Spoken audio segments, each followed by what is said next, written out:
course, I'm Matt. And this is Zed Patient Zero. So weird. Okay, this week we're going to talk about weapons. More specifically, a person's skill with weapons. And how owning, possessing a weapon is not the same as practicing with and training in a weapon's use. Makes sense, right? I agree. I mean, just because I have a katana from the pawn shop hanging on my wall does not make me a ninja. That's right. And I'm not a ninja by any means. I don't want to be.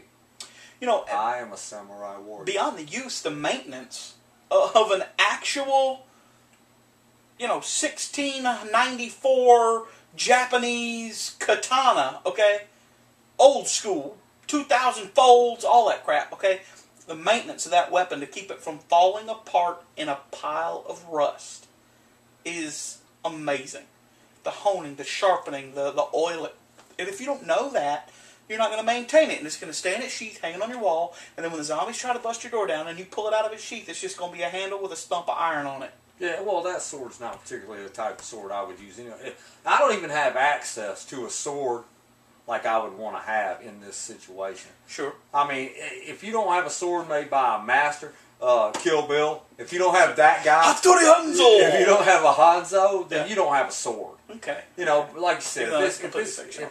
Yes, that is fictional, but you get the point. Yeah. If your sword's newer than 2,000 years old, it's not the sword you want to have.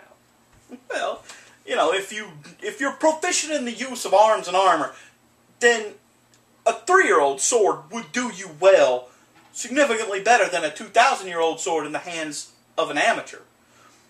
Guns. I have shot quite a bit. Grew up around guns. I've been trained in the use of guns. I've had hunting licenses and I've shot animals.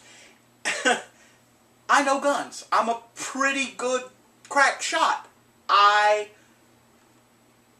respect guns. I realize that they're lethal, and I know how to maintain them and take care of them and clean them and all of them, but not everybody knows that. Guns aren't lethal. Misuse of guns is lethal. What? Lethal. You said, I thought you said illegal. No.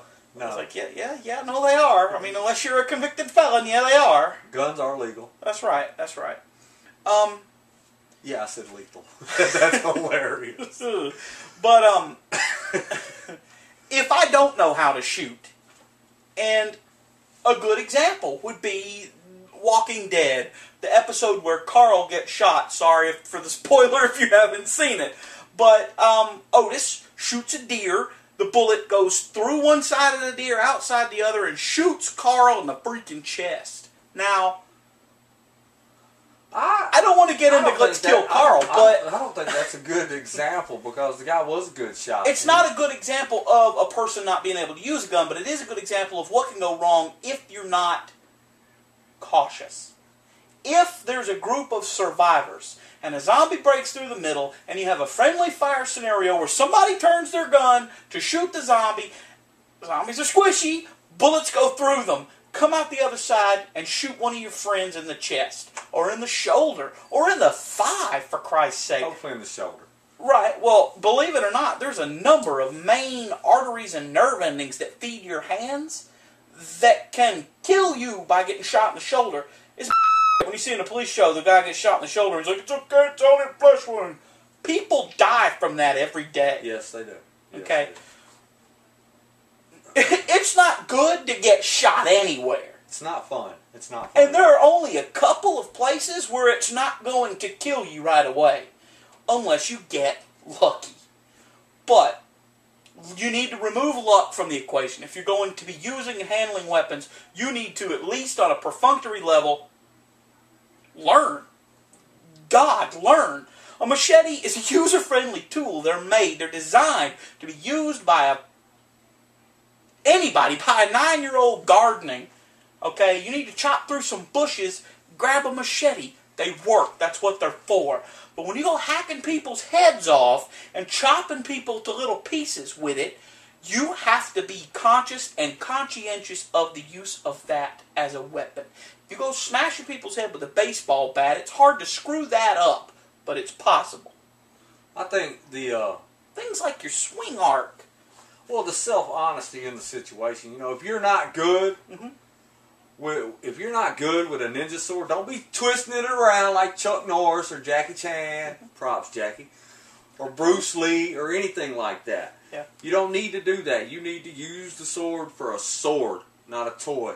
Same with guns. If you don't know how to use a gun, don't be pointing it around at everybody. In fact, if you don't know how to use a gun, you might want to hand it to the guy that does. Right now, the world has not crumbled in a fire of death. It hasn't happened yet. It may be impending, it may be forthcoming, but it has not happened yet. Use the time you have to learn from someone who knows how to teach you. And if you can't, or simply won't, then you probably won't survive anyway. And I won't have to worry about you. Survive. Please survive. Remain open-minded and teachable. If you don't know what you're doing, then learn from somebody. That's probably the best advice that could be given. That's not even having to do with anything that we're talking about right now. Just in everyday living. You know, self-protection, self-preservation in any situation that may come. And there are dozens. It is a necessary, you know, and you should learn how to camp, use a weapon, survive, and fortify. I think that's about all we can say on this situation that hasn't been said 100 times. There are ways to learn, there are places to learn, and learn. If you're not going to learn, you're not going to live. That's all I'm going to say on it. Join us next week on Zed Patient Zero.